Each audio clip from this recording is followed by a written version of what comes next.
la función endocrina suprarrenal?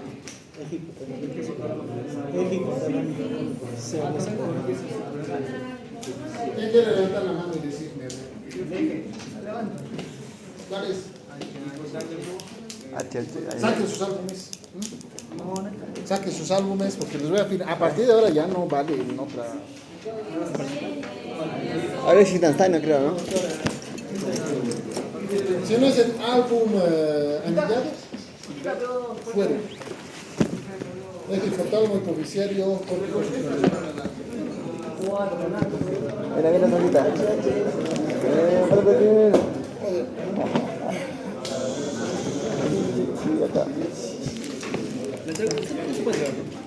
Aquí vamos a hacer una variación, porque eso hemos visto en la enfermedad de Cushing, ¿no? Pero aquí la estimulación es distinta de la contrarregulación. La regulación hemos visto que era así, ¿no? Aquí se encontraba el hipotálamo, se encontraba la hipófisis y después se encontraba la glándula suprarrenal, por eso se llamaba su nombre, ¿no? En el Cushing era así. Obedecía a esta norma. Estimulación y se producía un aumento de cortisol, lo cual desencadenaba el síndrome de Cushing. Bueno, ahora, en el caso de la zona glomerular, de la patología córtico suprarrenal, en la zona glomerular, es distinto. El estimulador viene del riñón. Aquí está el riñón, aquí tenemos al glomérulo renal, aquí vamos a dibujar el glomerulito, aquí está su cápsula de Bowman, el cual le va a comunicar con el aparato tubular renal que regresa desde aquí. Vamos a tener una relación en esta área que voy a dibujar con naranja, que se denomina el aparato yuxtaglomerular. El aparato yuxtaglomerular desencadena la liberación de un precursor que va a ser un precursor de la respuesta, no solamente en la función vascular, ¿no es cierto?, sino también a nivel de la reabsorción. A este se va a denominar el precursor la renina. ¿Qué se sintetiza la renina? ¿Quién sabe? Son las yuxtaglomerares. ¿Qué es? Las células yuxtaglomerares. Ya, son las yuxtaglomerares. Tráiganle sus. ¿No me ha respondido? Todos. Los que levantan la mano y se responden. Hay que levantar ya fuera. ¿Vamos? Voy a levantar.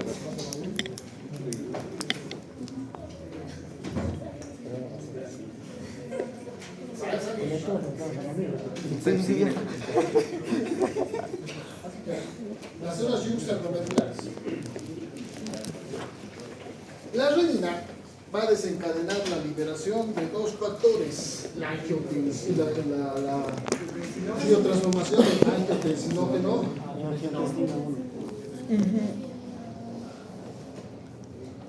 angiotensina 1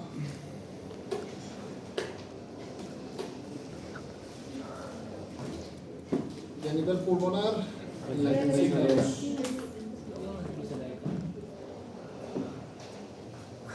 ¿Gracias a quién? A ver, gracias a quién se plasmó angiotensina. Like. Ya, para todos. Toda la clase. Para todos uno. Ya, me sirve yo solito. Y encima convertido la angiotensina, como su nombre indica, es un vasoconstrictor potente, pero es el principal vasoconstrictor arteriolar. Entonces, su función principal es aumentar la resistencia vascular periférica y por lo tanto aumentar el inotropismo cardíaco. Entonces, lo que busca el riñón es producir aumento de la presión arterial. Este es un vasoconstrictor. Constrictor, aumenta el flujo. Su objetivo es aumentar flujo. Y al aumentar flujo, pues aumenta presión. Y por el otro lado, la renina va a estimular a la síntesis de la capa glomerular de qué?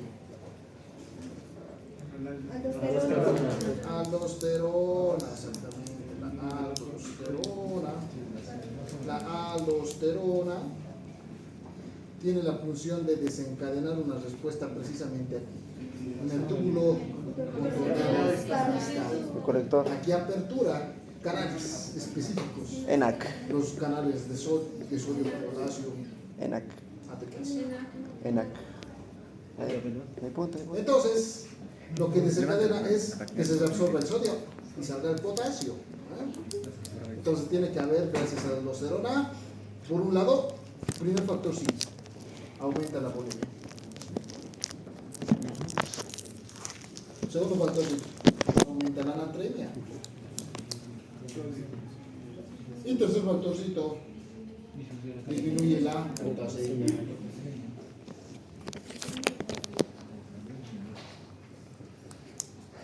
¿Ya? En esto se va a basar este proceso. Las alteraciones de la glándula suprarrenal que van a producir el hiperaldosteronismo.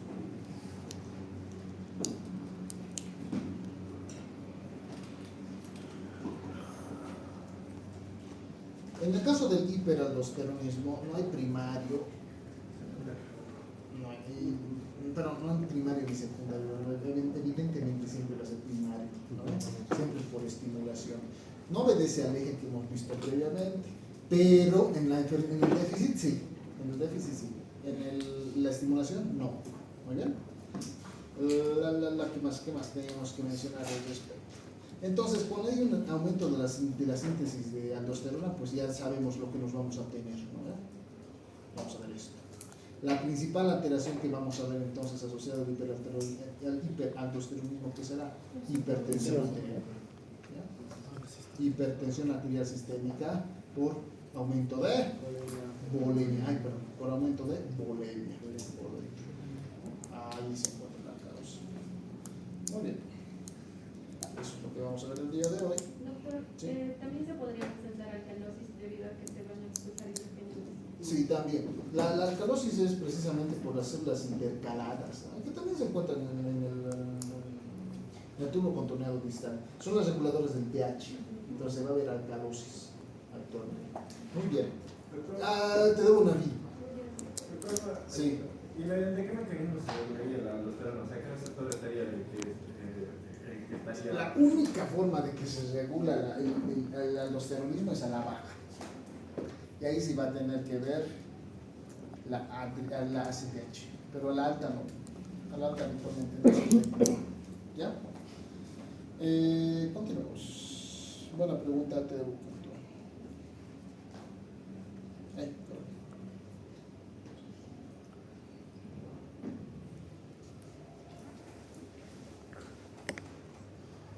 Muy bien. Esto habíamos visto. Ahora, en el caso del hiperaldosteronismo, la mayor parte de ellos, de los casos, siempre va a ser primario, es distinto al Cushing, por eso. En el caso del Cushing, el principal, ¿cuál es? Pues el secundario intrínseco, ¿verdad? Aquí el primario va a ser debido a supresión y el secundario es por activación. ¿Muy bien? Dos primarios están claros. El segundo, por supuesto, es secundario. La aldosterona va a desencadenar este cuadro. Está asociado íntimamente a esto.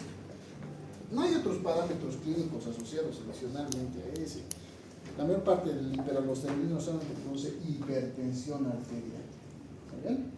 La causa más frecuente es el idiopático. Causa desconocida, idiopático. Habitualmente congénito. No hay una causa subsecuente bien desarrollada, bien ubicada para que desencadene este trastorno. ¿Ya? La segunda causa más frecuente es el adenoma hiperproductor de aldosterona. ¿Está bien? Raro, rarísimo. Si creen que el adenoma hiperproductor de cortisol era raro, este es mucho más raro. ¿Ya? Solamente un 2% del 98% de los casos de hiperaldosteronismo primario están causados por esto. ¿Bien?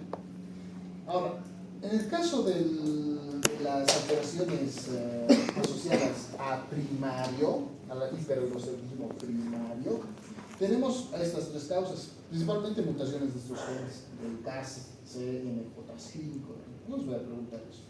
Pero lo que más quiero que sepan es que cuando vean un síndrome genético asociado, habitualmente es hiperaldosteronismo de causa primaria. Aquí tenemos, por ejemplo, el hiperaldosteronismo idiopático lateral, el más frecuente. Y tiene aquí hiperplasia nodular bilateral con un proceso hiperplásico, pues evidentemente más cantidad de células, más producción de estas estructuras de aldosterona. Las neoplasias córtico-suprarrenales, cuando el adenoma secretor, la segunda causa, ¿no es cierto?, que se denomina síndrome de Cohn. Pregunta de esa. El hiperaldosteronismo neoplásico córtico-suprarrenal producido por adenoma productor de aldosterona va a ser el síndrome de Cohn. ¿Estamos? Ya se lo han notado. De lo que les prometo lo coloco en su examen, por si acaso. ¿Qué pregunta? No va a estar en su examen. No me la pregunto. No vino, Salto. Me la fijo. A ver. Dos causas de hiperaldosteronismo, el primario y el secundario. El primario es del parénquima suprarrenal por causa de hipersecreción de aldosterona. De entre esos dos tenemos dos trastornos asociados, ¿no? El más frecuente, que es el idiopático lateral, que este va a desencadenar una hiperplasia de las células productoras de aldosterona, ¿vale? Y en el caso del córtico suprarrenal habitualmente es nódulo único, el otro era ladera bilateral, en ambas glándulas se ve, es como un trastorno genético, como les digo, ¿no? Las dos glándulas van a estar hiperplásicas y con más secreción de aldosterona y el paciente va a estar hipertenso. En la otra causa es habitualmente un hito, una de las glandulitas ha crecido un tumor, ¿ya? Este tumor es hipersecretor de aldosterona. En este caso, cuando el tumor es hipersecretor de aldosterona, o sea, una neoplasia córtico-suprarrenal, un adenoma secretor de aldosterona se denomina síndrome de Cohn. ¿Ya? El síndrome de Cohn es por adenoma hipersecretor de aldosterona. Pregunta, les voy a colocar un caso clínico así que me interesa. Que no, bueno. En su examen lo van a ver. Adenoma secretor de aldosterona. Si el paciente tiene hipertensión arterial, tiene presión arterial de 160, tiene la presencia de hipernatremia, hipocalemia, y además en una ecografía, pero en una tomografía abdominal se le observa una masa única en una de las glándulas, y tiene a nivel de la química sanguínea un aumento de la síntesis de aldosterona. ¿Qué van a pensar? Pues van a pensar en síndrome de Cushing, van a pensar en síndrome de Cohn, van a pensar en síndrome de Li-Fraumeni, van a pensar en síndrome de Addison. ¿En cuál van a pensar? Pues no, adenoma hipersecretor con hipertensión arterial. Esos son los casos clínicos que desarrollamos, ¿no? Finalmente tenemos este es el más raro de todos, el hiperaldosteronismo familiar, que actualmente está asociado a un gen también, como nosotros, al gen de la aldosterona sintetasa, que va a inhibir, neutralizar a la aldosterona cuando está muy sobreestimulada su concentración. Muy bien. Ahora, el secundario, normalmente les digo, esto me he equivocado, el secundario, creo que no me acuerdo. El secundario es por alteraciones desencadenadas por causas que no son de la glándula suprarrenal. Aquí no hay eje, no es que hay adenoma hipoficial hipersecretor de ACTH que estimula la secreción de la aldosterona, porque el ciclo no es así, ¿no? La aldosterona, gracias a quién se estimula, a la ACTH, ¿no? No, a la adenina. Yo sí. La adenina es la que estimula la síntesis de aldosterona, no nada que ver aquí la ACTH. Entonces, aquí lo que vamos a ver es una disminución de la perfusión renal, por ejemplo. Si disminuye la perfusión renal, pues va a producir más estimulación de la aldosterona. Entonces, la renina va a empezar a sintetizarse en grandes cantidades y va a estimular la aldosterona, ¿no? Esto se puede ver, por ejemplo, en la nefrosclerosis anterior, con la estenosis de la arteria renal, en la cual la arteria renal, el glomérulo renal, las células glomerulares van a pedir ayuda, necesitamos aldosterona, ¿no? Y le va a hacer caso, va a aumentar la síntesis de aldosterona. Es causas que no dependen del parénquima córtico suprarrenal. También tenemos la hipovolemia arterial y el edema. Nuevamente las células extraglomerulares al encontrar déficit las células de la mácula, ¿no es cierto?, densa del aparato iusoglomerular son vasoreceptores. Cuando la presión disminuye, pide a las células iusoglomerulares que sinteticen renina. Igual, si hay hipotensión, en el caso de la insuficiencia cardíaca congestiva, si hay cirrosis, si hay síndrome nefrótico con déficit de la tributación vascular, pues vamos a tener esto. El embarazo también puede producir hiperaldosteronismo secundario. ¿Por qué? Por un aumento de renina, por la pérdida o por estimulación estrogénica, ¿no es cierto? En el embarazo se tiene que producir más bulimia, la mujer embarazada se prepara, el organismo de la mujer embarazada gestante se va a preparar para el proceso de parto. Entonces, eventualmente tiene un aumento de la bulimia por encima de un 20%. Es fisiológico esto, ¿no? Tienen que aumentar 20% su bulimia. ¿Para qué? En el caso de, ya saben que el parto hay una pérdida importante de sangre para que no pierda la cualidad funcional cardíaca, ¿ya? Pero, ya, esto es clásico. Hipertensión arterial sistémica. Esta es la primera causa que vamos a ver, ¿ya? El síndrome de Cushing había, pero en el síndrome de Cushing, ¿por qué era? Por factores atologénicos, ¿no? Teníamos ahí dislipidemia, hiperglicemia, etcétera, etcétera. Hasta acá todo claro, está fácil, ¿no? Esta flashcard está bonita para hacer entender los dos procesos, solamente ignoren la equivocación que tuve ahí, ¿ya? Finalmente tenemos otro síndrome de hiperfunción. Primer síndrome de hiperfunción, el Cushing.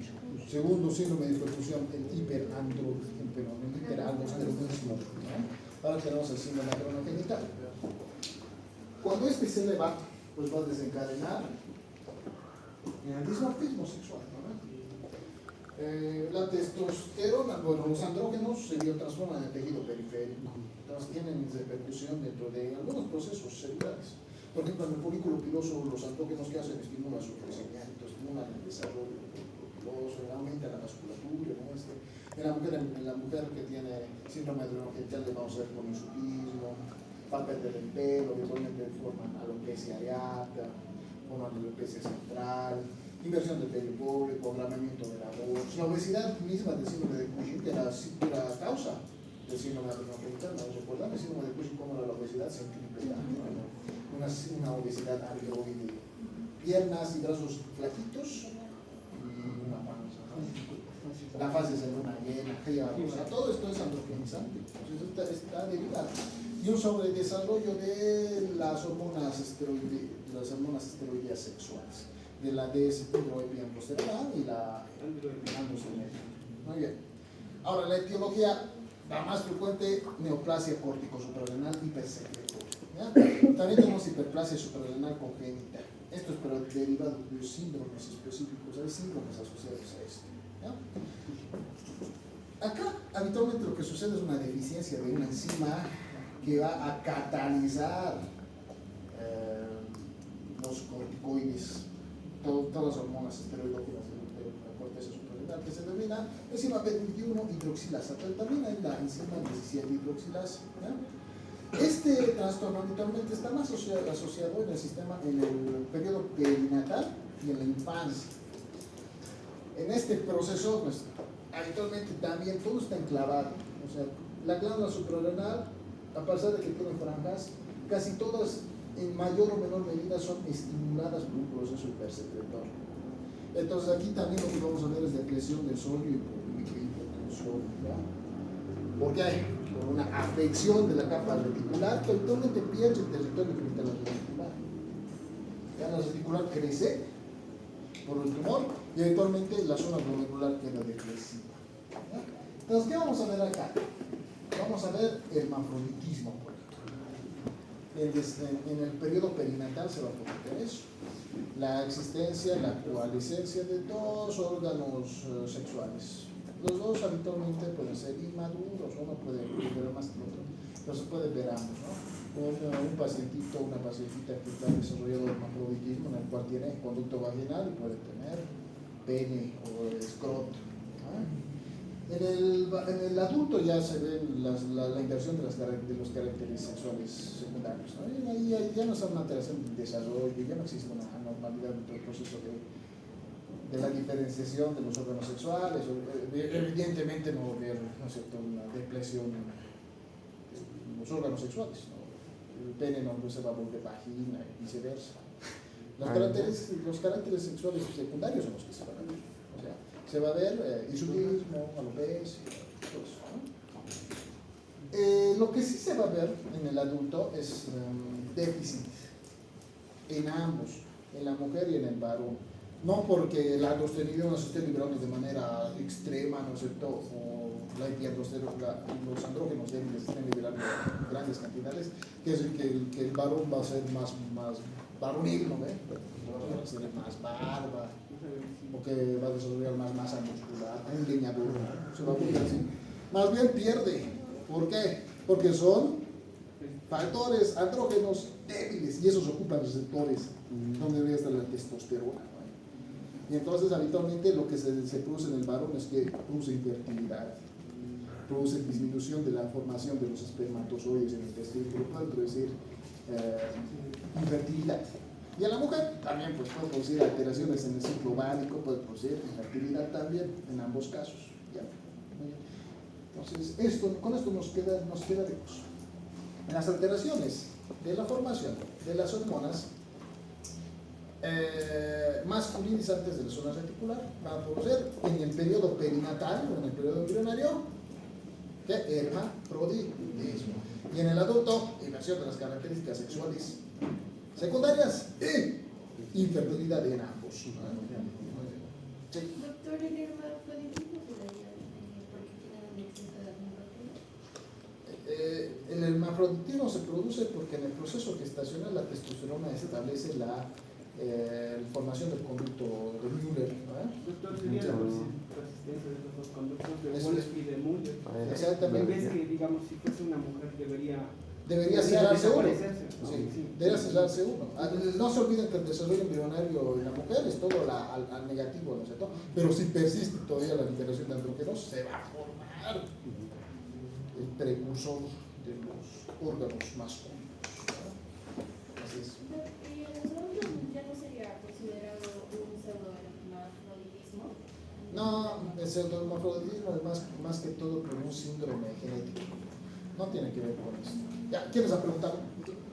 Ahora les voy a firmar aquí nomás. ¿Para que no vengan? Ay, doctor, 10 firmas, ¿no? Mira. Muchos tienes, papi. No digo, se queda, digo.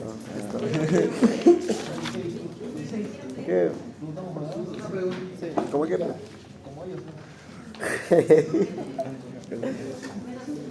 Preguntaré. ¿Cómo? Aquí en la... Nos debía a todos, doctor. Ya, no está ahí, doctor. Nos debía a todos, doctor. Mira esa hojita. Mira esa hojita. Esa hojita, sí. Acá es una marca altísima de cosas. Y hace el todo. ¿Y por qué no está pillado? Los 5 menos. Ah, ya. Es un bolsito, Roberto. Doctor, ¿así vale? ¿Está bien así? ¿O vale? Ya, vale. Ya. Rico. Pero después no quiero ver sus hojas tiradas, ¿no es cierto? Porque esto, en farmacología lo van a sacar todo. Esto no me sirve. Esto no. Lo voy a ver en el contenedor a fin de año. Doctor, una duda. En lo que sería esto para el adulto, ¿puede haber un crecimiento de clítoris más o menos? Por algo así, ¿verdad? En el adulto Ajá. puede haber crecimiento, Ay. aumento de la hiperplasia, pero no se forma un órgano competente. El crecimiento hiperplásico nada más. Hiperplasia nada más. Tiene barrita. Sí. En el desarrollo de la persona, ¿puede presentar, en el caso de los varones, pubertad precoz? Pubertad precoz, sí. Pingón. Sí, puede producir pubertad precoz. Y en el caso de las mujeres puede producir crecimiento del vello púbico. Mono. Y no es muy sutil, sino el crecimiento del vello púbico precoz a los 6 añitos. Y también puede haber alteraciones en el Muy líquido. bien, Doctor, la menarquia temprana. ¿Mm? La menarquia temprana. ¿La menarca? No, pues porque estamos hablando de andrógenos. La menarca tiene que ver por otro lado. ¿Ya? Ahora sí, todo a la baja. Ya hemos hablado de todo el síndrome adrenogenital por aumento de la síntesis de estrógenos débiles, el aumento del aldosteronismo, del hiperaldosteronismo, del aumento de la aldosterona y del aumento del cortisol. Acá no hay mayores problemas. El cortisol bajo no quiere decir, no tiene relación con una patología. ¿Ya? El cortisol se libera de manera secuencial y es cierto, se libera de manera vespertina para estimular la gluconeogénesis, pero si falta, pues no hay mayor problema. ¿Ya? No hay una patología análoga al síndrome de Cushing en el cual exista déficit de la producción de cortisol, por si acaso. ¿Ya? Más bien, las personas que producen poco cortisol, pues están exentos de problemas. Son personas más relajadas. ¿No? Cushing sí tiene que ver con el estrés y todo eso. ¿No? Pero si no tienen estrés, ¿les producirá alguna patología? No, pues no hay. Del síndrome adrenogenital también habrá una patología concomitante. No, pues porque hay glándulas que se encargan de la producción de los esteroides sexuales. ¿No? Ahí toma su lugar pues el ovario y el testículo. Bueno, sí. Doctor, una duda. ¿Qué es una crisis suprarrenal? Yo tengo un caso clínico aquí, no sé si me puede... Crisis suprarrenal. La crisis suprarrenal, pero es por crisis, por aumento de síntesis o por déficit. Porque puede ser por ambos. La crisis del hiperaldosteronismo y también hay crisis por hipoaldosteronismo. Ahí te vamos a ver, ¿ya? Te vamos a dar una respuesta. Ahora, la única patología que causa una anormalidad es el déficit de la aldosterona. ¿Ya? El cortisol no importa, las hormonas sexuales secundarias no importa que no exista secreción, pero la aldosterona sí. Si mi paciente tiene hiperaldosteronismo, sí le va a producir hipertensión. Si mi paciente tiene hipoaldosteronismo, ¿qué le va a producir? Por lo contrario, hipotensión. Vamos a ver aquí dos alteraciones, las primarias y las secundarias, pero también se encuentran divididas en agudas y crónicas. ¿Ya? Las agudas, la más importante es el síndrome de Waterhouse-Friderichsen. Ay. Pregunta de examen, esa también me gusta. ¿Qué número? Síndrome de Waterhouse-Friderichsen. 100%. Como en un colgado, coloque todas las letras correctas. El síndrome de Waterhouse-Friderichsen Baño casa. está causado inicialmente por un proceso infeccioso. Hay muchas causas. Está muy bien lo que tú me has dicho, te voy a dar tu punto. La principal causa son infecciosas. ¿Ya? Tenemos ahí la Neisseria meningitidis, los patógenos celulares anóficos como el SAE, el neumococo. Y también se puede llegar a presentar una hemorragia suprarrenal. Por una hemorragia suprarrenal, por trauma, por isquemia, por obstrucción vascular. Muy bien. Te debo también. Ya les digo. Pati pregunta. Pregunta, ¿qué es ideología? Pregúntale, ¿qué es crónica? ¿Qué es crónica? ¿Qué es infección? Sí, va a producirse un shock. Obviamente. ¿El estafilococcus aureus también puede causarlo? Claro que sí. El Piógenes.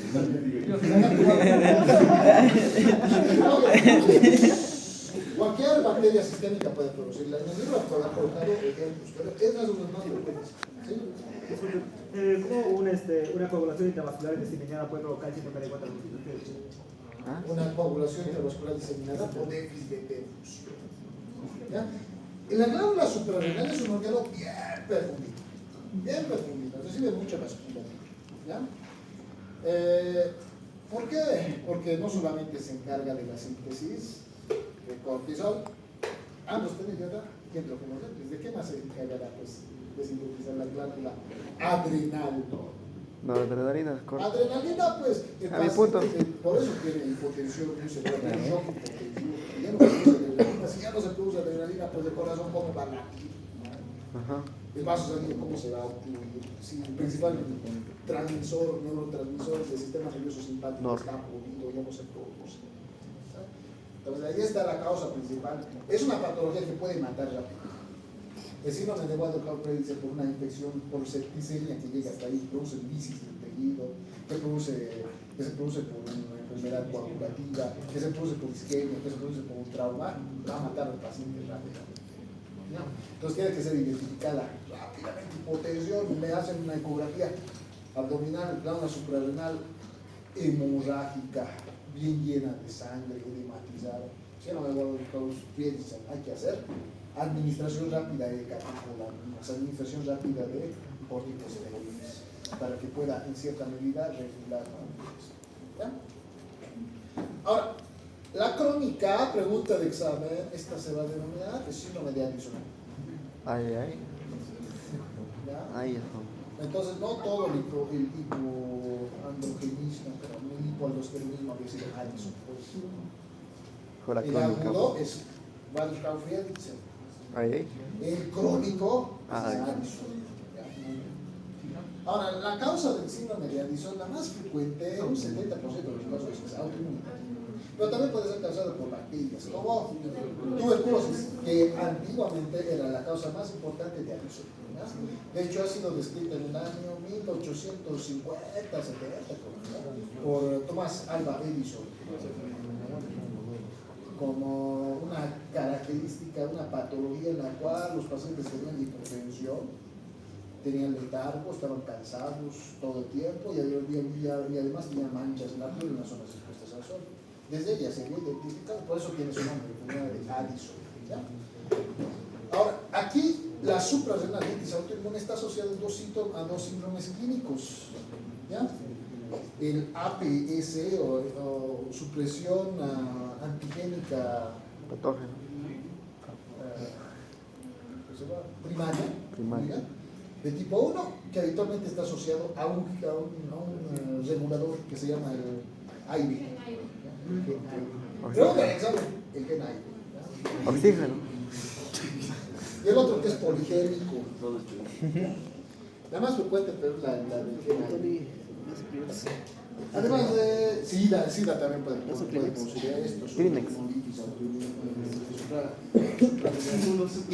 las infecciones fúngicas, las hemocromatosis. ¿Qué era hemocromatosis? No hemos revisado. Vamos a revisar. La hemocromatosis es depósito de hielo.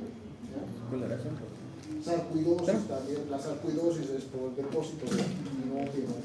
La amiloidosis por depósito de amiloidógeno. La enfermedad metastásica quiere decir que hay células neoplásicas que han llegado hasta el parénquima. Pero de ese orden se encuentra. La más frecuente, como nuevamente les menciono, es autoinmunitaria, por lo menos en los países desarrollados es la más frecuente. Sí. El genio le afecta más que todo debido al enzima 21-hidroxilasa. Sí. Y de hecho usted nos había mencionado que también hay una disminución de esta enzima en el síndrome, ¿cómo se llama? Adrenogenital. Exacto, entonces no se produciría también, aparte de la enfermedad de Addison, Viene asociado, ambos, porque también el síndrome adrenogenital derivado de la 21-hidroxilasa era hipotensión. Eso de la más asociada. Doctor, una pregunta. Sí. La parte, lo que dijo, la parte aguda, ¿podría ser también la más causa frecuente por una meningitis? Claro, pues eso ya les había mencionado. En la crónica mencionó. En la crónica es autoinmune. Y aquí tengo una pregunta sobre lo que dice, en los países del vía de desarrollo, ¿cuál es la etiología más frecuente de la enfermedad de Addison? Sí. Tengo 5 alternativas que sean amiloidosis, autoinmune, hemorragia suprarrenal, sarcoidosis o Tuberculosis. En vías de desarrollo es infecciosa. En países como Estados Unidos, en Europa, pues ya no se ve tuberculosis, entonces la causa más frecuente es autoinmune. Por ello, doctor, se dice que la tuberculosis es más causa de las personas empobrecidas. Sí, exacto. Así es. Viene con preguntitas. No, eso es lo malo. Ya. ¿Cómo? Con ACH, queda. Es por la regulación. Su punto. Lo que se va a ver es, muy bien, es por regulación, es que está muy bien, sí, punto. Porque la contrarregulación al déficit sí tiene que ver con la CTH. No has dicho nada. Su punto.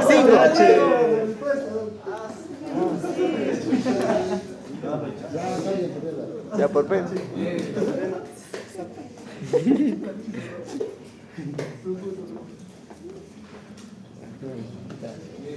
A la baja sí hay ¿ya? A la alta no. A la baja sí vamos a ver elevación de la CTH.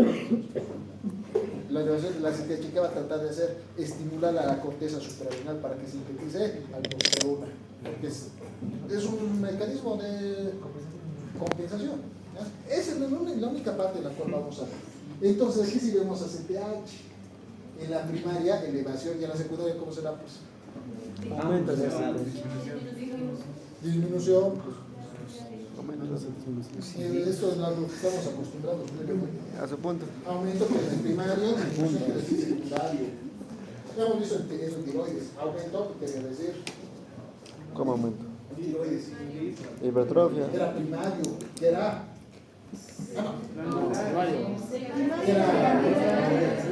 Terciario. Que estaba tratando de regular bajo esto tiroides, baja formación de hormona tiroidea y aumento de la síntesis de TSH, que era primario, ¿no? Porque estaba tratando de regular. Aquí también baja cantidad de aldosterona, pero estimulación de la ACTH, que debe estar tratando de regular, pero no puede, porque está muerto el parénquima. Doctor, en la enfermedad de Addison, al ver una retroalimentación negativa y haber una hiperproducción de ACTH, ¿cómo podríamos evitar la formación de un adenoma hipoficial hipersecretor de ACTH? ¿Cómo se puede evitar la formación de un adenoma? Hipersecretor de ACTH. Es que los adenomas, como todos los procesos neoplásicos, son congénitos, tienen una asociación congénita importante. Entonces, la única forma es hacer tamizaje genético, ver quién tiene un ancestro, sus padres, su madre, desarrollar el adenoma. Ahí ya podemos predisponernos a la presencia de alguno de estos trastornos. Pero después otra forma, no hay prevención pues, para los tumores. Para algunos nomás, que vamos a ver después, pero para la mayoría no. Muy bien. Entonces, la Addison típica primaria, la enfermedad primaria de Addison, la que es primaria, la que es crónica, está causada por suprarrenalitis autoinmune, tuberculosis, sida y metástasis familiares. Así finalmente, la que es secundaria, la que es hipoficiaria, habitualmente tiene que ver con cáncer metastásico, infarto y radiación. ¿Dónde creen pues? Hipófisis. ¿No sería también por una disminución de glucocorticoides de forma, ¿cómo se podría decir? Que no sea así de forma progresiva. O sea, leí que si el paciente está teniendo un tratamiento con glucocorticoides y de pronto se le quita así de golpe y no de forma progresiva, la glándula como que no se adecua. Sí. Ese es el idioma, ese es el hiatogénico. También se produce por eso. Es por una disregulación dentro del proceso terapéutico basado en los corticosteroides. Cuando los corticosteroides al paciente que tiene, por ejemplo, artritis reumatoidea, le empiezas a sacar, porque le vas a administrar ahora moduladores, no tienes que sacar así de seco, ¿cierto? Tienes que bajar las concentraciones para que se vaya habituando y vaya regulándose la formación de la ACTH, porque si no, pues va a producir desbalance en el ciclo de la aldosterona, de los andrógenos y del cortisol.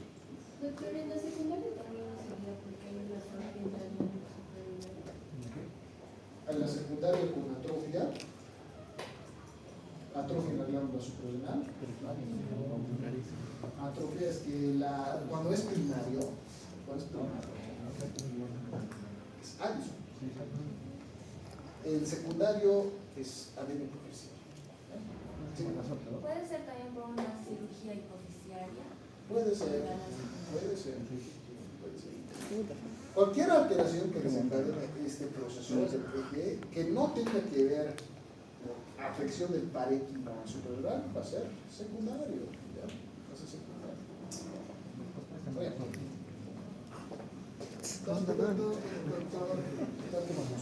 Aquí estamos viendo ahí las sintomatologías, ¿no? Estamos viendo por un lado eosinofilia inflamatoria y células linfáticoides, esa es característica del síndrome de Addison, autoinmunitario por mononucleares. Si se ven granulomas, tuberculosis, no se van a olvidar. Granuloma es sinónimo de tuberculosis casi la gran mayoría de los casos. Entonces, ahí te estamos viendo la suprarrenalitis autoinmune con gran proliferación de mononucleares. Aquí estamos viendo los focos de granulomatosos, aquí conglomerados nidos, ¿no? Esto, este es autoinmune. Y este es el síndrome de Waterhouse-Friderichsen, el agudo. En el caso del agudo no existe hemorragia, todo el parénquima se pierde rápidamente y el paciente empieza a sufrir déficit de la función simpática, se hipotensa, se bradicardiza. ¿Sí? El síndrome de Waterhouse-Friderichsen ¿Inglés? el síndrome de Waterhouse-Friderichsen a microscopía se puede ver, bueno, debido a que va desde la médula hacia la corteza. Entonces eso se puede, ¿es evidente o es cuando ya es muy avanzado ya no se puede notar, solo se ve? Es que no hay avanzado síndrome de Waterhouse-Friderichsen crónico, no hay. Tu paciente te va a llegar completamente descompensado, bradicárdico, y te va a llegar cianótico, te va a llegar hipotenso, ¿ya? Ahora, esto es debido a que algo ha frenado el proceso vascular que estaba llevando nutrición hacia la glándula adrenal. Si ya no tienes ahí perfusión, digamos por un accidente de tránsito se ha golpeado el abdomen, y digamos que una de las costillas, un trazo fracturario, ha roto la glándula suprarrenal, ¿no? Lo que vas a ver es que va a tratar de compensarse a lo máximo. La médula va a empezar a aumentar su perfusión, se va a producir vasodilatación y hemorragia. La característica del síndrome de Waterhouse-Friderichsen es la presencia de hemorragia en el intersticio. Como se ha presentado en un proceso coagulativo, ya no hay quien pueda nutrir a este órgano. Por tanto, catecolaminas bajan así de manera repentina. Ya no hay catecolaminas y el corazón empieza a bradicardizar. Es por eso, ¿ya? Es lo que se ve. Por eso se ve desde la médula primero, ¿no? Porque la médula es la parte más importante de la glándula suprarrenal. ¿Ya? ¿Se podría detectar un feocromocitoma? No, el feocromocitoma es otra cosa distinta. Vamos a ver si pues. Y en esa placa se podría ver cómo es aguda. vas a ver edema, le vas a hacer ecografía. Ah, caramba, hay agua, hay líquido dentro de la glándula suprarrenal. Eso quiere decir que hay poco hemorragia. Y además están grandes, están crecidas. ¿Sí? ¿Tendría muy infiltrado? ¿No? ¿Ahí? ¿E infiltrado ahí? No. No le da suficiente tiempo. Se va a formar necrosis. ¿Pero en agua? En la aguda, pues. No hay infiltrado, está necrótico. Aquí, de hecho, se ve todo muerto. Van a ver la imagen en su libro. Todo está muerto y todo está lleno de sangre. ¿Sí? En la enfermedad de Addison, ¿por qué algunos se encuentra elevado? En la enfermedad de Addison, En algunos pacientes que se supone que debería haber, incluso en la ausencia de insuficiencia renal, se encuentra algún elevado. nitrógeno ureico seco, ¿no? Este se encuentra elevado porque la función renal se encuentra. Pero en pacientes que no tienen la insuficiencia renal como tal, ¿se puede encontrar elevado? Se puede dar, pues, porque también en el túbulo cotoneo distal que se absorbe, pues, los vestigios de lo que queda del PUT, ¿no es cierto? Se absorbe parcialmente, no se elimina todo. Entonces, se va a ver eso.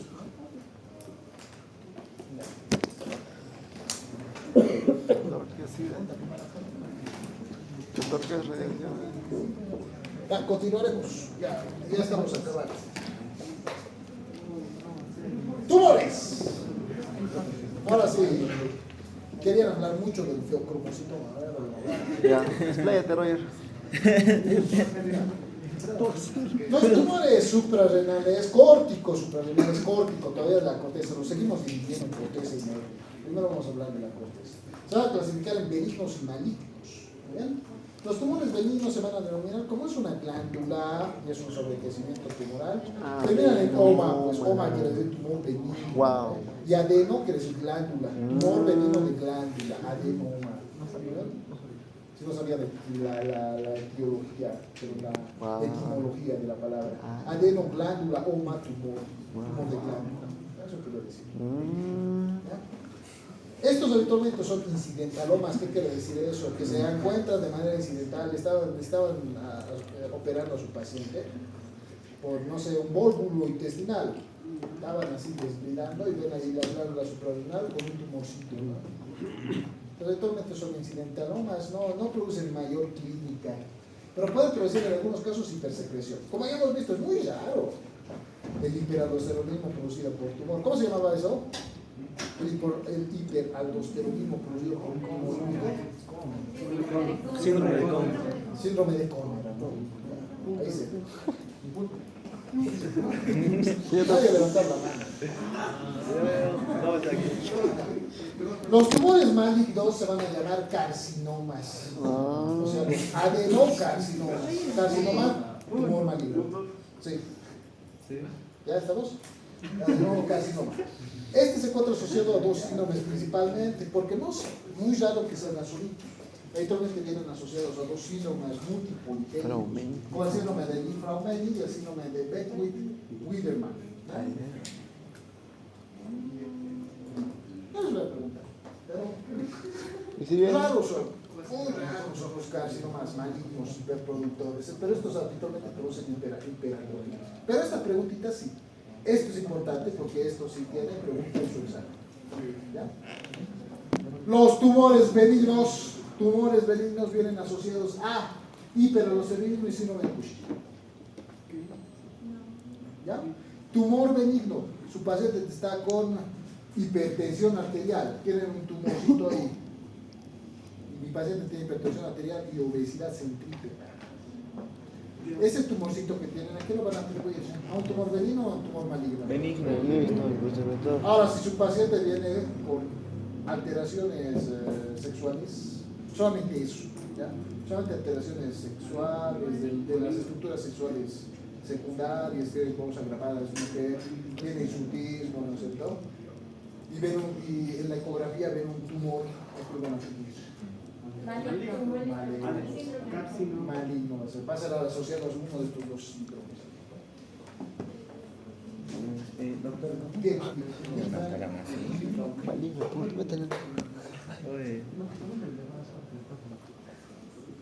Pregunta de examen nuevamente. Cushing más ecografía con tumor. Tengo un caso.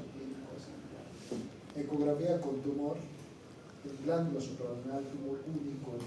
Glándula suprarrenal derecha en la corteza. Y su paciente tiene Cushing. ¿Qué tiene? Su paciente tiene un tumor, una masa tumoral, un sobrecrecimiento en glándula suprarrenal, pero tiene inversión de las características sexuales que van a llamar maligno. Doctor, al tener la presión arterial alta, sí, se vería palpitaciones y diaforesis en este paciente. Palpitaciones no, porque todavía estamos hablando de un adenoma cortico suprarrenal. Puede tener hipertensión, pero sin palpitación, tiene hipertensión arterial por hipersecreción de cortisol. Entonces, el cortisol, la causa de la hipertensión arterial no es cardiogénica, es por una vasculopatía dentro del lumen muy densa está la sangre, muy viscosa, porque tiene muchos triglicéridos.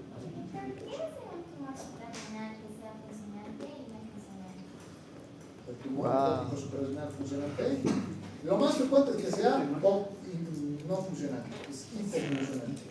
Muy pocos casos, como ya hemos visto, nuevamente les menciono, es hiperfuncionante.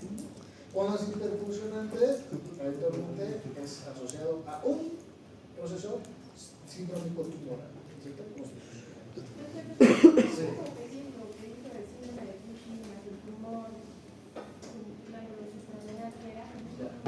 Cuando el tumor es benigno, porque lo primero que vas a notar en tu paciente con clínica es, por ejemplo, llega tu paciente descompensado, llega con hipertensión arterial sistémica, está llegando con una hipertensión arterial de 158 milímetros de mercurio por 100 milímetros de mercurio. Ya tiene hipertensión.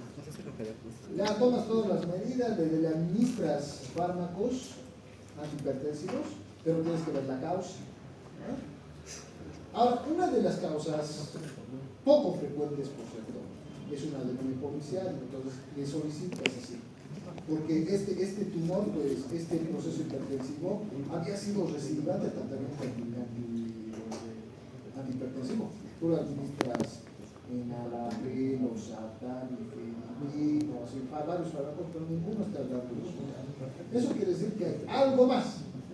Entonces, como tu criterio te dice que hay la posibilidad de que existan tumores hipersecretores de la corteza suprarrenal por hiperaldosteronismo, por hipervolemia, ¿cierto? Le haces una ecografía y ahí ves tumor, es un tumor, ahí está la causa. A veces es un tumor benigno de corteza suprarrenal, hipersecretor de aldosterona. Lo mismo con el Cushing, tu paciente tiene obeso, no sé, todo lo que hemos visto del Cushing. Y tú tienes que tomar una medida, tienes que revisar. Plasma suprarrenal, aquí es más obvio, ¿no es cierto? Cuando ves un síndrome de Cushing clínico, la causa habitualmente es 2. 1. Perdón. Acá, la principal causa intrínseca, ¿se acuerdan? El adenoma hipersecretorio de ACTH. Y la segunda causa, pues, ¿dónde es? El tumorcito, ¿cierto? La adenoma hipersecretor de ACTH. Entonces, le ves acá, no hay nada. Le ves acá, aquí hay tumor benigno hipersecretor. Ahora, si tu paciente tiene coinversión del medio público, antes era mujer, obviamente la triangulación, ahora es un bolleo, no es gruesa, no es llaves con no es con vello facial. Ahí ya empiezas en otra cosa. ¿Qué vamos a jugar? Revisas cómo se encuentran los órganos sexuales primarios inicialmente, pero también tienes que revisar glándula suprarrenal.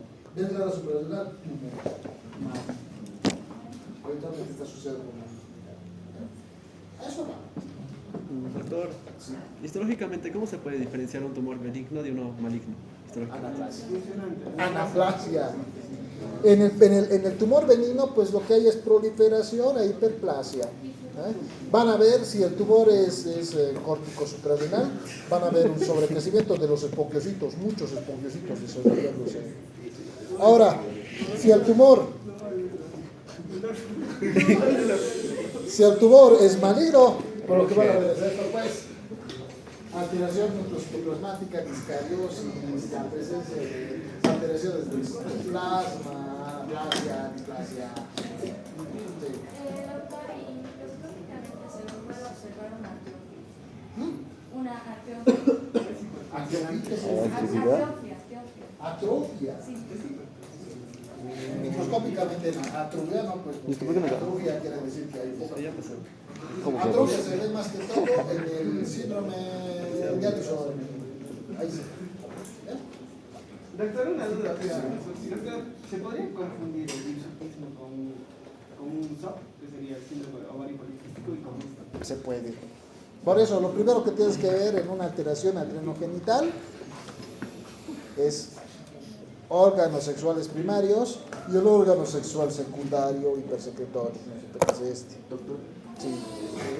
En la enfermedad de Addison, sí. En este caso no dijo hirsutismo, ¿verdad? Pero en la enfermedad de Addison creo que hay una manifestación clínica. ¿Esto de qué eres? ¿De qué eres esto? Entonces la manifestación clínica consiste en la caída del pelo, sobre todo de la mujer. Pásale. ¿Es manifestaciones? A ver, no. Ya. O sea, en este caso, lo que me conviene es un hirsutismo, ¿verdad? Pero en el caso de la enfermedad de Addison, presenta lo que es una manifestación clínica, la cual consiste en la pérdida del cabello, del pelo, sobre todo axilar y cúbico, tengo entendido. Eso se da sobre todo por el ataque de anticuerpos también en lo que sería la zona reticular.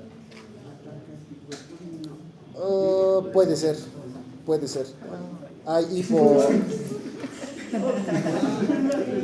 Hay déficit de esto. Pero habitualmente también es hipotensivo, ¿no? Entonces, si hay baja perfusión hacia el folículo piloso, pues obviamente el pelo se cae, ¿no? Igual. Por ambas causas. ¿Sí? Doctor, tenía entendido que, por ejemplo, en una enfermedad mediada por microorganismos, además es porque generalmente tienen algo similar al microorganismo y por eso lo tenían atacando. Sí. ¿Qué tendría que tener? Ese es el Addison inflamatorio, pues como el de la tuberculosis, ¿no? Es inflamatorio, es por eso. ¿Cómo? O sea, ¿qué parte como tal de la célula sería similar, por ejemplo, a la tuberculosis? O sea, no se produce antigenización en el proceso infeccioso. Solamente que en el caso de la tuberculosis, como es una enfermedad crónica, persiste, pues. persiste, forma granuloma, forma calcio, como en cualquier lesión tuberculosa. Como persiste ahí, siempre se va a desencadenar un proceso inflamatorio. En la enfermedad de adhesión, por eso tenía relación. Ahí no ves, pues, Staphylococcus, Streptococcus, porque estos mueren rápido. Y el proceso inmunitario lo tiende a matar. Mientras que el Mycobacterium, pues, sigue ahí vivo. Sigue desarrollándose ahí y sigue produciendo proceso inflamatorio que afecta al parénquima suprarrenal. Es el único por esa razón. El SIDA también, el VIH, produce inmunosupresión. Y la inmunosupresión, en el caso de SIDA, sí vas a ver procesos infecciosos asociados ahí, ¿no? Así es. Doctor, una pregunta. En hermafroditismo neonatal, igual considero que es carcinoma su fuente, o puede, o me voy al árbol genético. ¿Tendría que hallar su árbol genético o siempre voy a buscar? No puede ser neoplásico. ¿Por qué? Porque la neoplasia es disfuncional, ¿no? Es disfuncional. Muy pocas veces hipersensible. Ya, finalmente vamos a hablar del feocromocitoma. Bueno,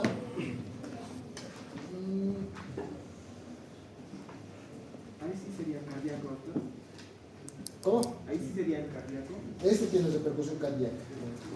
Pero,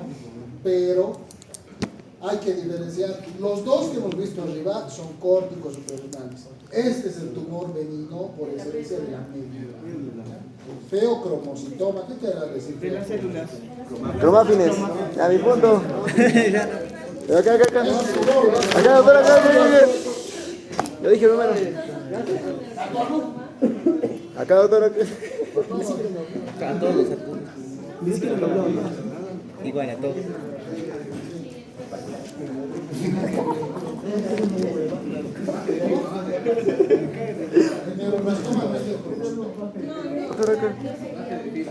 Baje de pie. Puede afectar, pero el neuroblastoma es de axones. ¿Qué hay en la médula suprarrenal? Células. ¿Pero qué es el? Cromáfines. ¿Cuáles son las cromáfines? ¿Qué son?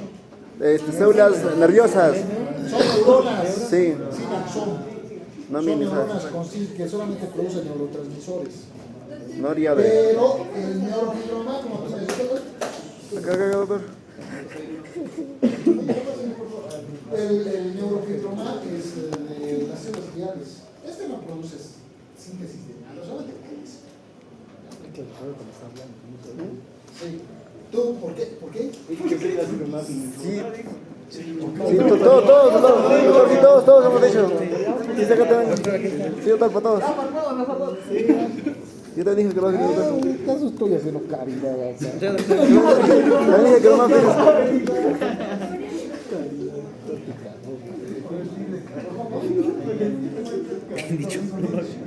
Es un tumor productor de ahora sí, es que vuelven otra vez sobre sus pasos, ¿no? Doctor, ¿qué quiere decir Cushing?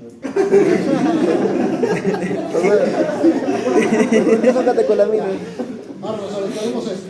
El feocromocitoma es un tumor hipersecretor de qué catecolaminas. Noriadre.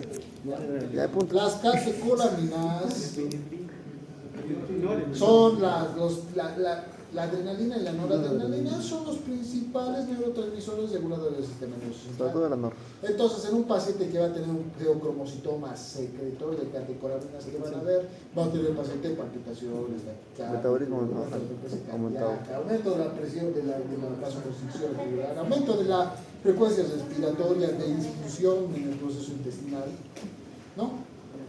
Ahora, aquí el libro menciona que existe una regla de 10, los 4 10 son, ¿ya? El primer 10 es que 10% de ellos son extra suprarrenales, o sea, que son paragangliomas, que son metastásicos, pulmonares, que se encuentran en el cuerpo carotídeo, en el órgano suprarrenal, ¿ya? ¿Eso qué quiere decir? Más que todo, me voy hacia lo contrario, 90. El 90% ¿dónde se encuentran pues entonces? En la médula suprarrenal. Eso nos quiere decir. 90% son medulares. La mayor parte de los feocromocitomas son medulares. Después el 10% son bilaterales. Entonces el 90% ¿qué será? unilateral, solamente de un lado, ¿no? El 10% son malignos, entonces, ¿qué quieras decir? El 90% benignos. En el caso del 10% se asocia a la hipertensión arterial sistémica. Entonces, la mayoría, el 90% de ellos, son hipertensivos. Esta es la causa principal de hipertensión arterial tumoral. Más importante incluso que el síndrome de Crohn. El síndrome de Crohn también producía hipertensión arterial por aumento de bulimia. Este no, este es por aumento de inotropismo, por aumento de la vasoconstricción. Este es vasoconstricción, es inotrópico. Ahora, algo importante también, es la única causa de hipertensión arterial que tiene resolución quirúrgica. Pregunta de examen. ¿Qué número? Pregunta de examen.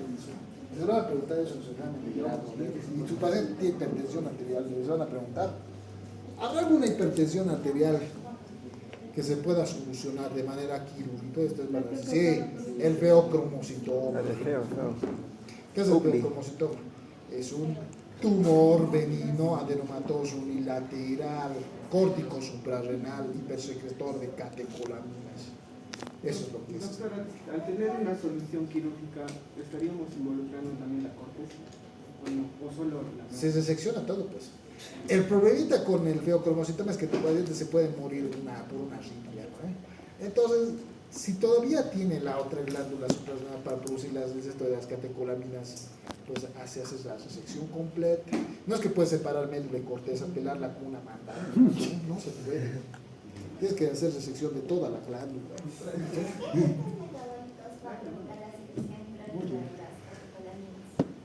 ¿Cómo?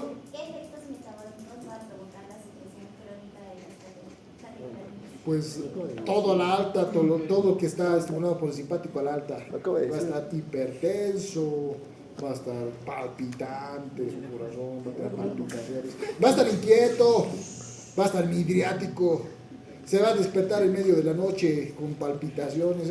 Así es la síntesis de las catecolaminas. La hipertensión es paroxística. Esta es la principal causa, es paroxística. El paciente estaba tranquilo caminando, paseando su perrito, y de la nada empieza a sentir palpitaciones así. Paroxismo quiere decir eso, ¿cuál puede decir?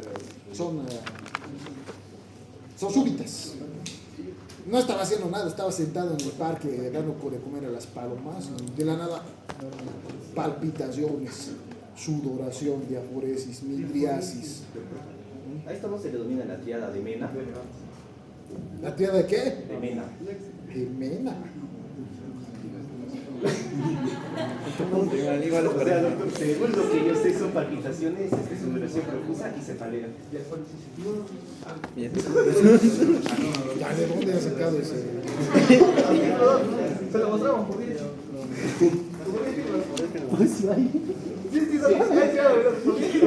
Mentales. Ah, pero muéstrame su artículo, que no sea chat que... Ese está aumentando. Adelante, por favor. Ahora primero ya. Ya. Doctor, pero el límite es 5 por 2. Él tiene 4. Se te ya.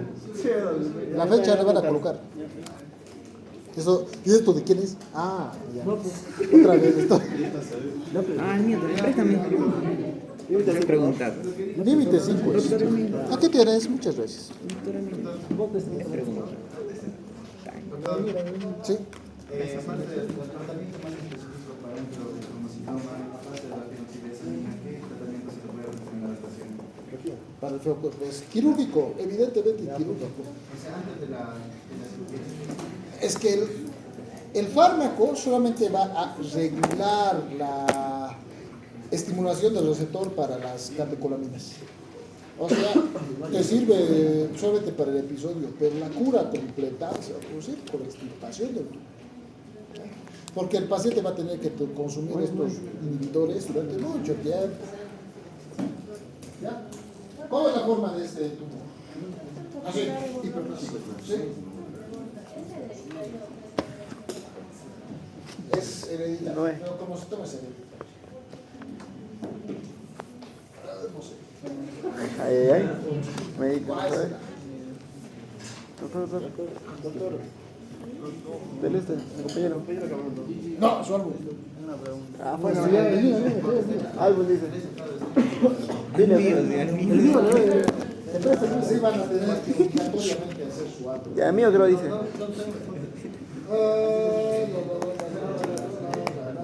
Ya. Finalmente, uno de los trastornos crónicos que se va a desarrollar es miocardiopatía hipertrófica. Las catecolaminas promueven la hipertrofia miocárdica y eso hemos visto, ¿no es cierto? Hemos visto la miocardiopatía congestiva. Aquí también se va a producir una miocardiopatía con sobrecrecimiento. Promueve el crecimiento del músculo cardíaco. Y el paciente, pues, a la larga va a desarrollar insuficiencia cardíaca. Entonces, no se van a olvidar. La cura es quirúrgica. Esto.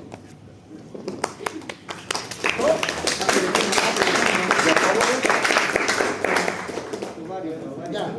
Ahora nos falta, vamos a avanzar. Y es hora, doctor. Vamos a llevar a patología del aparato reproductor femenino.